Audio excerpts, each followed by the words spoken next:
भूखराज और गरीब किसान की कहानी। सालों पहले एक नगर का राजा अपने राज्य में रात को अपना रूप बदलकर घूमता था। वो रूप बदलने के बाद लोगों से मिलकर अपने यानी राज्य के बारे में जानने की कोशिश करता और उनकी समस्याओं को समझता था। एक रात जब वह नगर घूमकर आया तो अचानक जोर से बारिश होने लगी। उसने देर किए बिना एक गरीब के घर का दरवाजा खटखटाया।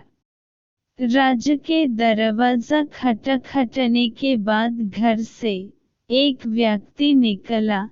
वह एक गरीब किसान था जो अपनी पत्नी और बच्चों के साथ रहता था।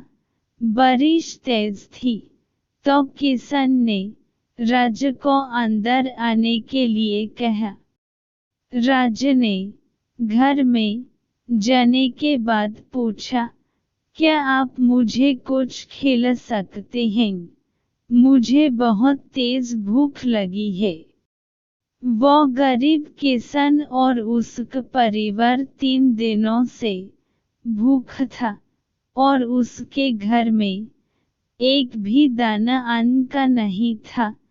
किसान के मन में हुआ कि भले ही हम भूखे हैं, लेकिन अपने अतिथि को यूं भूख नहीं रख सकते।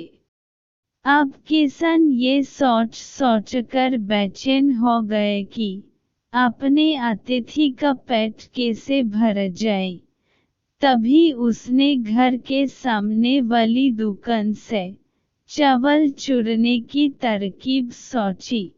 उसने सिर्फ अतिथि के लिए ही 2 मुट्ठी चावल लिया और उसे पकाकर राजा को खिला दिया।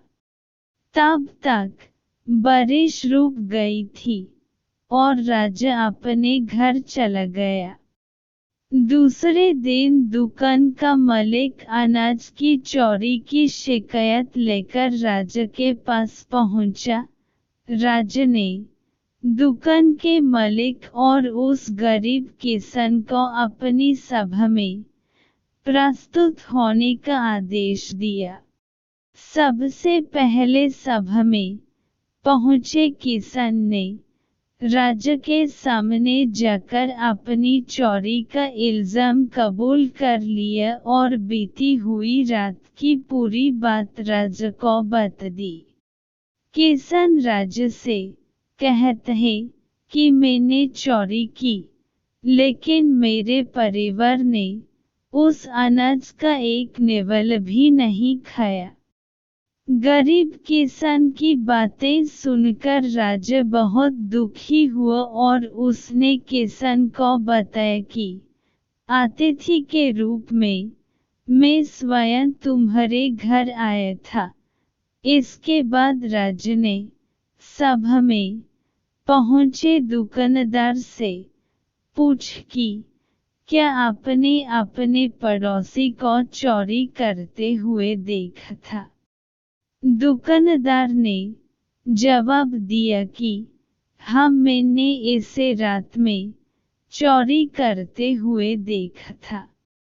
दुकानदार की बात सुनने के बाद राजा कहता है कि इस चोरी के लिए मैं पहले जिम्मेदार हूँ और फिर दूसरा तुम हो, क्योंकि तुमने अपने पड़ोसी को अनाज की चोरी करते हुए देखा, मगर कभी उसके भूखे परिवार को नहीं देखा। तुम अपने पड़ोसी होने का धर्म बिल्कुल निभा नहीं पाए। इतना कहने के बाद राजा ने दुकानदार को सभा से जाने के लिए कह दिया और किसान की अतिथि निष्ठ भाव को देखकर उसे 1000 सोने के सिक्के इनाम के रूप में दे दिया। कहानी से सीख: अगर कोई आसपास रहने वाले मुसीबत में है तो हमें उनकी मदद करनी चाहिए।